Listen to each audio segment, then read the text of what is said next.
I spent a lot of time playing with frame rates. And I had this experience that I wrote about in that slowing down time chapter of The Art of Learning, where when I had these experiences both in chess and in fighting, it was one time I was fighting against a super heavyweight dude in a competition, and my hand shattered, and like I broke my hand right here, and it was interesting because like the fight was very intense, reasonably hard, and my hand broke, and instantly time slowed down, and he was moving in slow motion.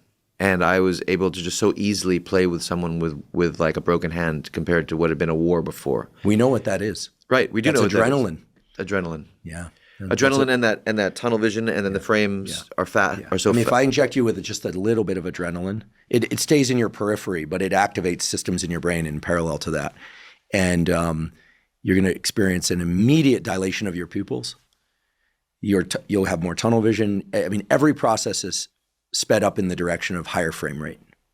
So then the question then became for me, and this would be fun to talk. I've never spoken to a scientist about this process.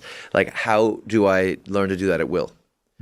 Right? And then how can I train? Because I can't just pump myself with adrenaline all the time. Although maybe I can learn to have that physiological You can response. deploy it. Right. So then how can I deploy it? Right? What are triggers for having that chemical change? And then also, how can I train so that I have the experience of more frames than my opponent?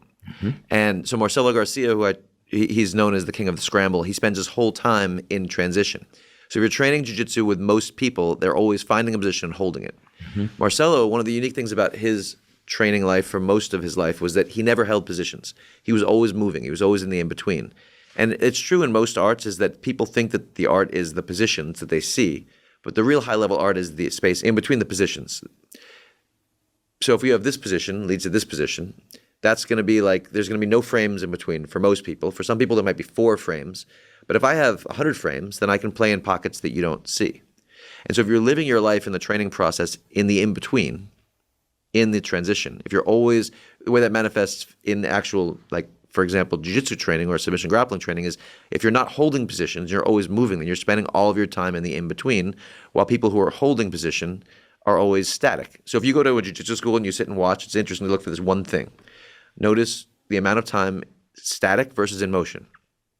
Marcelo was always in motion. There's a beautiful clip of him that people can look up. It's in Arte Suave. It was an old documentary back in the day, like 25 years ago, I think it was. It's on YouTube. It's like an 8-minute clip of him training as I think an 18-year-old. And you watch him just like in the early days of him learning this transitional approach, and he's just never stopping. He's always allowing the person. But you have to get past the egoic dynamics because you're giving up on dominating people all the time. Because when you're in a dominant position in jiu-jitsu, you want to hold it because you've won. And there's all this bullshit passing between men who are fighting or women who are fighting each other. We want to dominate. But if you release that and you're thinking about the learning process, and you stop holding, then you're moving, and then you're getting nonstop exposure to the in-between. So if you spend your life training in the in-between, then you have more frames than other people do. That's what a lot of what illusionists are doing, right? They spend all of their time training in the spaces that other people don't look at.